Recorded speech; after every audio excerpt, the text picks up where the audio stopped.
3D printing is one of the most controversial topics when it comes down to Warhammer 40k and its tabletop games. Now, regardless of your personal opinion, whether that has to do with the legality or the morality of doing so, it cannot be denied that 3D printing allows the hobbyist one of the greatest advantages over somebody who buys their models straight from Games Workshop, and that is the ability to personalize and customize our teams, our armies, and our models in a way that buying them pre-manufactured would never allow for.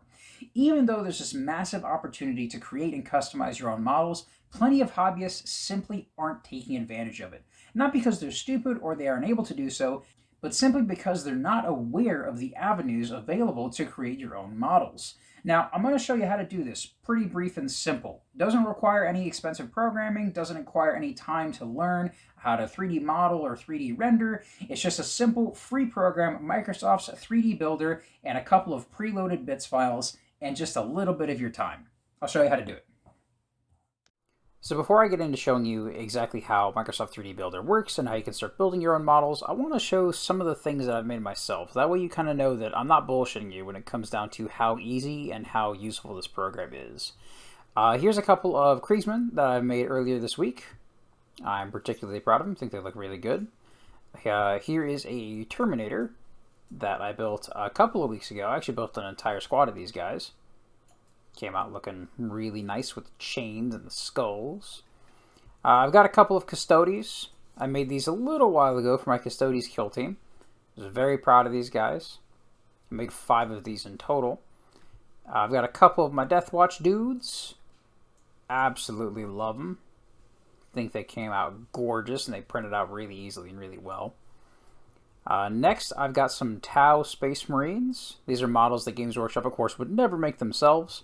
But my roommate is a really big Tau fan, and he really wants to play Space Marines and kind of mix the two together, so we came up with some of these. He's been really happy with them so far.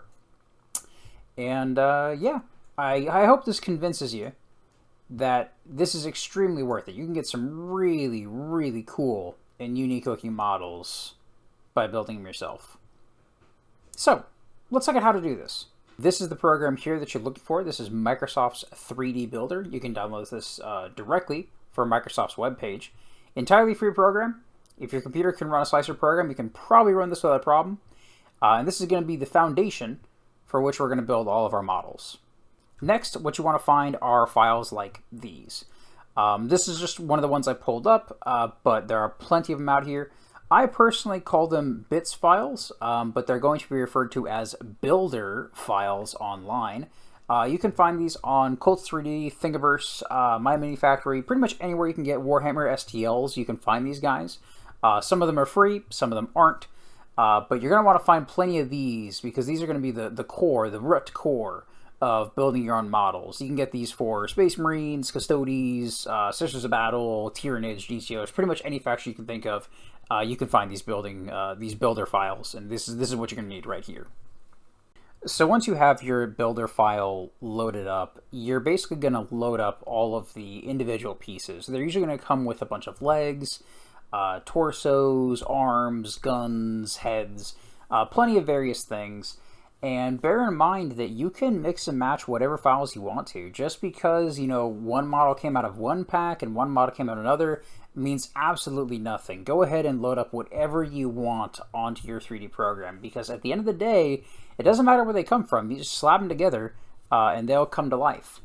Kind of a brief tutorial about how you do this. What you want to do is load up your meshes. And basically what you need to realize is as long as your meshes are touching, they are going to print as one solid piece of resin. And most of the time, printing something as one big solid piece isn't going to be a problem. The only time I found that to be a problem is with Necrons, because they're so thin, they can kind of break. But Space Marines, Sisters of Battle, Custodes, Terminators, Kriegsmen, all of those have printed as single piece models without a problem at all. And all in all, how you put them together is pretty simple. What you're going to use is simple geometry. You can load up basic shapes at the top of the program. And you're going to kind of use that as like 3D or virtual green stuff to stick your parts together. This is going to be the mesh that's going to kind of stick them both together. We're going to go ahead and stick that little sphere in there. Grab our torso, and then you can just kind of move it into place. The cool thing about using 3D Builder is that your meshes can clip into each other. And if this was a physical plastic model, you wouldn't be able to do that. You would have to file away at the plastic or at resin in order to get, some unique dynamic poses. But in the, virtual 3D building space, that's not a problem. You can kind of build whatever you want. I'm going to go ahead and move these orbs into place, like so. And grab our pair of gun arms I loaded up earlier. And just slide them on, just like that. And if I were to print this exactly how it is right now, it would come out as just one piece. And as you can see, the mesh is clipping, clearly. But it doesn't matter, because it's just going to come out as one piece, and you're not going to notice the fact that, hey, the rear of this bolter carbine is, clipping against the Imperialis. That's not going to matter. You're not going to see that when the model actually comes about. And you might be looking at this going, well, hey, are these orbs that combine your meshes, are these going to be noticeable when you print it out? The answer is no. With Space Marines, Custodes, anybody with like big armor panels, you're going to cover that up with pauldrons. And even somebody little, like your Kriegsman, we're going to come on back this way. I don't know, did I use spheres for these guys?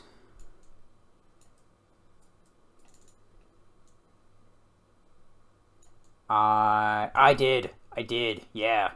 You can just barely see there's one in there connecting this arm to the torso. I've already printed this guy, and I forgot that I used them.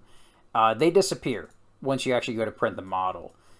But that's pretty much it. It's a quick 2-minute tutorial because it really doesn't take any time at all. You're just going to be loading up your models, your preloaded, pre-rendered bits files, slapping them together using simple geometry to kind of glue them in place to each other.